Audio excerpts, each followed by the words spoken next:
একচলক বিশিষ্ট সমীকরণ 5.1-এর আজকের এই ক্লাসে আমরা খুব বড় বড় বাংলা টাইপের দুটো অঙ্ক নিছি, যেটা হচ্ছে আমাদের প্রশ্ন নম্বর 19 এবং 20। যেখানে 19 নম্বর প্রশ্নটাকে পড়ি। কি দেওয়া আছে?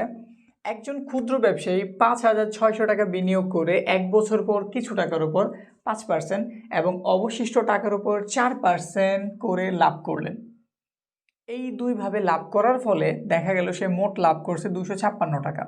আমাদের কাছে জানতে চাওয়া হয়েছে তিনি 5% লাভ করছে কত টাকার উপরে। প্রক্রিয়াটি হয়েছে এরকম: একজন ক্ষুদ্র ব্যবসায়ী 5,600 টাকা ইনভেস্ট করছে 1 বছরের জন্য।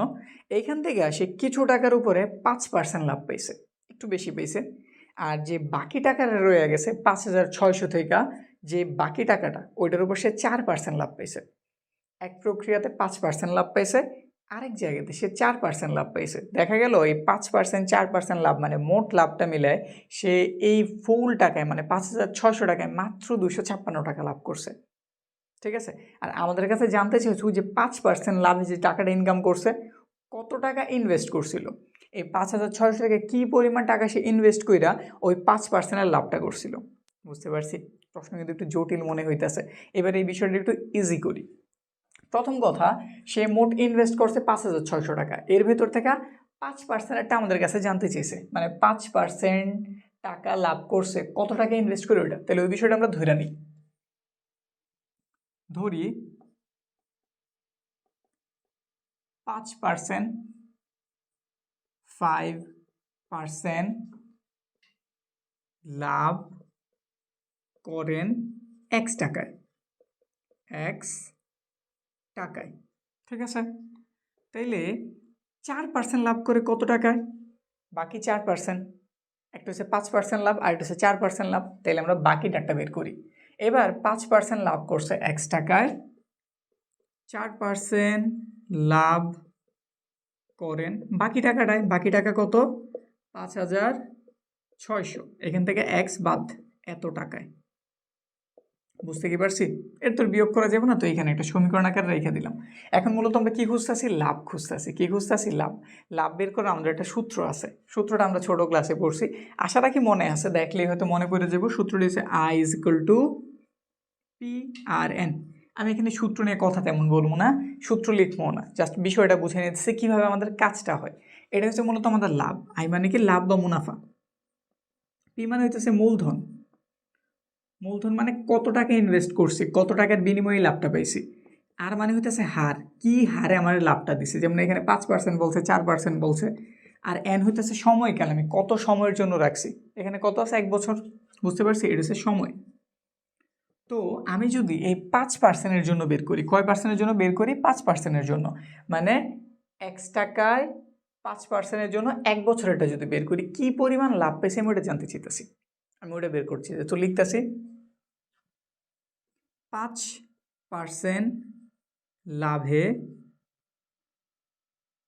X টাকার 1 বছরের লাভ। দুইখানে লাভ হয়েছে, তাহলে একটু চেঞ্জ করে দিই। 5% হারে এটা দিয়ে দিলাম। 5% হারে X টাকার 1 বছরের লাভ। আমি মূলত আয়ের মান বের করছিলাম, মানে কারে কারে গুণ করতে হবে? মূলধন রে, হারে রে, সময় রে। মূলধন কত ইনভেস্ট করছি আমি? X টাকা। এই যে বলেই তো আছে X টাকা, তো এখানে লিখলাম আমি X ইন্টু, তারপর কি ইউজ করতে হবে? হার। কয় পার্সেন্ট হারে? 5% হারে। তো লিখে দিলাম এখানটাতে আমি 5%। কয় বছরের জন্য? 1 বছরের জন্য। ঠিক আছে। এখানে একটু কাজ করতে পারি। কি কাজ করতে পারি? যেমন পার্সেন্ট যেই কথা, এটার 100 দ্বারা ভাগ কথা একই কথা। 1-এর সাথে গুণ করছি, ওই 1 হিসেবে, তাহলে লিখে দিলাম। এবার ফাইনালি এই জিনিসটা দেখতে কেমন হইলো? এই জিনিসটা দেখতে হলে এটা কাটা যায়। এখানে হয়ে গেল 20, তাহলে নিচে পেলাম আমি 20 আর উপরে পেলাম কত? X। এইটুক তারা সাইড করে রেখেলাম, আমি এইটুকু রাখা লাভ করছি। এবার বাকিটা বের করি। আরও একটা ছিল 4%। 4% হারে কত টাকা ইনভেস্ট করছিল? এই যেটা কিন্তু, তো এটা লিখে দিলাম 5,600 মাইনাসের X টাকার 1 বছরের লাভ। প্রক্রিয়াটা কি? মূলধন লিখতে হবে। এখানের মূলধন কত? এই টাকাটা, মানে এই যে টাকাটা, তো লিখে দিলাম 5,600 মাইনাসের X ইন্টু কয় পার্সেন্ট হারে? 4% হারে, তো লিখে দিলাম এখানটাতে 4%। কয় বছরের জন্য? 1 বছরের জন্য। তো এখানে পাওয়া গেল 5600 মাইনাসের X, এটারে পাওয়া গেল 4, আর নিচে হইতেছে কত, পার্সেন্টের জন্য 100 ইন্টু 1। এটার কাছে 25 পাওয়া গেছে, তাহলে উপরে পাওয়া গেল 5600 মাইনাসের x বাই 25। বুঝতে পারছি? এটাও আমাদের লাভ, এটাও আমাদের লাভ। এই দুটা লাভের পরিমাণ হচ্ছে 256 টাকা। বলছেই তো সেই মোট কত টাকা লাভ করছে, 256 টাকা। তাহলে এটাও আমাদের লাভ, এটাও আমাদের লাভ। প্রশ্ন মতে এই দুজনের যোগফলই হচ্ছে 256। ব্যাস, মাত্র আমরা একটা সমীকরণ রেডি করতে পারছি, আর এটার সমাধান করলে আমাদের অ্যান্সারটা হয়ে যাব। তো এখানটাতে লিখতেছি আমরা প্রশ্ন মতে, প্রশ্ন মতে এই দুটার যোগ করতে হইব। তো একটার মান হয়েছে x/20 আর আরেকটার মান পাইছি আমি 5600 মাইনাসের x আর নিচে হইতেছে 25 সমান কত, সমান হইতেছে ওই যে আমাদের 200 কত টাকা, 256 টাকা। তো এইটুকুর আমাদের আর প্রয়োজন নাই, এটুকু তোমাদের বোঝানোর জন্য ছিল, শেষ এটার কাজ। 256। এখন এখান থেকে x এর মান উদ্ধার করতে হবে, এখানে চাইলে আমরা একটা লসাগু করতে হবে, তো লসাগুটা করি। 20 আর 25 লসাগু কত হইব একটু করি। 20 25 দুটার ছেলে আমি 5 দিয়ে ভাগ দিতে পারি, 5 দিয়ে দিলাম, এটা গেল 4 বার, এটা গেল কয়বার, 5 বার। আর যায় না, তাহলে কত হইল, 5 5 25, 4 25 কত হইল, 4 25 100। 20 ধারে এটার ভাগ দিলে কয়বার যায়, 5 বার যায়, 5 দিয়ে উপরে এটার গুণ দিছি 5x। এর দ্বারা 4 বার গেছে, 4 দিয়ে এটার গুণ দিতেছি 45600 মাইনাসের x, এই পাশে 256 উপরে 5x। এখানটাতে কত পাওয়া গেল একটু হিসাব করে নিই। যদি 5600 আমি 4 দ্বারা গুণ করি, 5600 গুণ হইতেছে 4, রেজাল্ট পাওয়া গেছে 22400, আর এর সাথে গুণ হয়ে 4x পাওয়া গেল। নিচে আছে 100, এখানটাতে 256। উপরে 5টা x থেকে 4টা চলে গেছে, শুধু একটা x রয়েছে, সাথে আছে 22400। এখানে আরেকটা কাজ করতে পারি, এটা আড়াআড়ি গুণ করে দিই। যেমন আমাদের এটা পাশে ভাগ আছে, ওই পাশে গেলে অবশ্যই কী হয়ে যাব, গুণ। তো গুণ হইলে এটা হয়ে যাব এরকম কিছু, মানে 100-র সাথে এটার গুণ করছে, এটা হয়ে গেছে। আমাদের তো x এর প্রয়োজন, তো একটা কাজ করলাম, x এর রাইখা দিলাম, x এর রাইখা দিলাম। ওই পাশে আছে 25600, এটা এই পাশ থেকে ওই পাশে গেলে প্লাস ছিল, ওই পাশে গিয়ে মাইনাস হয়েছে। একটু বিয়োগ করে দেখি কত পাওয়া যায়। 25600 তার থেকে বিয়োগ হইল 22400, 3200। তো সে কত টাকা ইনভেস্ট করছিল এই 5% লাভের জন্য, 3200 টাকা। প্রক্রিয়া কি বুঝছি? তো অ্যান্সার হবে যেটা। একটু বাংলাটা লিখে দিতে পারো, তিনি কত টাকার উপর 5% লাভ করলো? 3200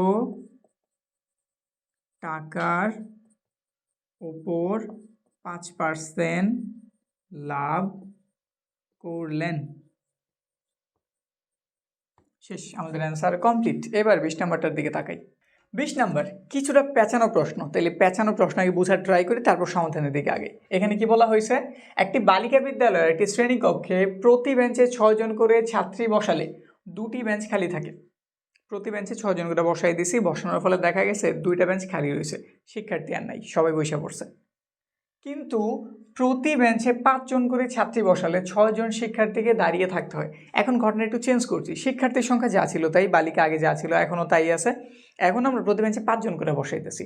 5 জন করে বসানোর ফলে দেখা গেল আমাদের বেঞ্চ শেষ হয়ে গেছে, কিন্তু এখনও 6 জন ছাত্রী বসার জায়গা পাইনি, দাঁড়ায় রয়েছে। প্রক্রিয়া বুঝছি।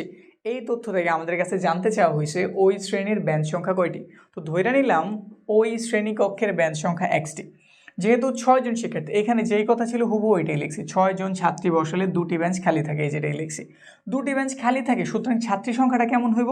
ছাত্রী সংখ্যা অবশ্যই ধরে নিলাম x এর, আমি কি ধরছি, x এর ধরছি বেঞ্চ সংখ্যা। বেঞ্চ কয়টা খালি রয়েছে? 2টা, তো x মাইনাসের 2। এখানে ছাত্রী বসার সুযোগ পায় নাই, 2টা বেঞ্চ কি বসার সুযোগ পায় নাই, কারণ কি ছাত্রী শেষ হয়ে গেছে নাকি। 2টা ছাড়া বাকি সব জায়গাতে কয়জন করে ছাত্রী বসছে? 6 জন। তো এই যে আমাদের ছাত্রী সংখ্যা। বুঝতে তো পারছি কি বলছি, আমি বেঞ্চ সংখ্যা x ধরছি, ঠিক আছে।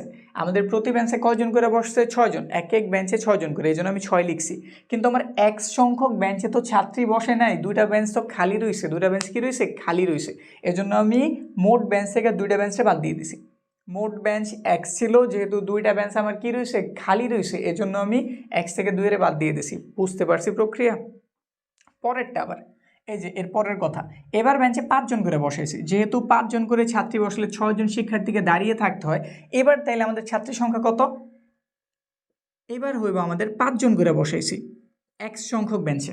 এখানে আমাদের শিক্ষার্থীর সংখ্যা হইতো, কিন্তু এখনও কয়জন দাঁড়ায় রয়েছে? 6 জন। তাহলে সাথে 6 যোগ করে দিলাম।